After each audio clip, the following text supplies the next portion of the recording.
আইফোনে screen record যারা খুঁজে পাচ্ছেন না তাদের জন্য আজকে সহজে কিভাবে অ্যাড করবেন তা দেখাবো। আইফোন 18, আমার হাতে দুইটা ফোন আছে, এটা হলো iOS 18 আপডেট, এটা হলো iOS 17 আপডেট। দুইটার আপডেটের স্ক্রিন রেকর্ড সেটিং করা কিন্তু সেম না, আলাদা আলাদা ভিন্ন। এই কারণে যারা 18 আপডেট আছেন তারা কিভাবে স্ক্রিন রেকর্ডটা চালু করবেন এবং যাদের আপডেট 17 আছে iOS তাদের স্ক্রিন রেকর্ডটা কিভাবে চালু করবেন তাই দুইটাই আজকে একসাথে দেখাই দিই। আচ্ছা, সর্বপ্রথম 18 আপডেট দেওয়া যে ফোনটা আছে এটাতে স্ক্রিন রেকর্ড কিভাবে সহজে ঠিক করবেন এটা দেখাই। 18 আপডেট যেটা আছে এটা হলো স্ক্রল করবেন এরকম ভাবে, এখানে একটা প্লাস বাটন আছে দেখেন, এখানে ক্লিক করবেন। ক্লিক করার পর এডিটে একটা অপশন চলে আসবে, অ্যাড কন্ট্রোল, এই যে দেখেন অ্যাড কন্ট্রোলের উপরে ক্লিক করবেন, এই যে স্ক্রিন রেকর্ড এটাতে ডান দিলেই কিন্তু ডান। এখন আপনি সহজেই এই যে স্ক্রিন রেকর্ড করতে পারবেন 18 আপডেট দেওয়া ফোনটা। তারপর দেখাবো iOS 17 এর যেটা আপডেট আছে এইটার স্ক্রিন রেকর্ড কিভাবে সহজে চালু করবেন। সর্বপ্রথম চলে যাবেন সেটিংয়ে যাওয়ার পর স্ক্রল করে নিচে আসলে দেখবেন কন্ট্রোল সেন্টার, এখানে চলে যাবেন।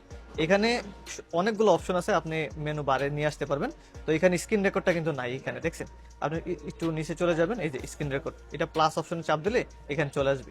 এখানে দেখেন শর্টকাট অ্যাড হয়ে গেছে, এখন কিন্তু সহজে স্ক্রিন রেকর্ড করতে পারবেন। এখানে ক্লিক করবেন, এই যে 1 2।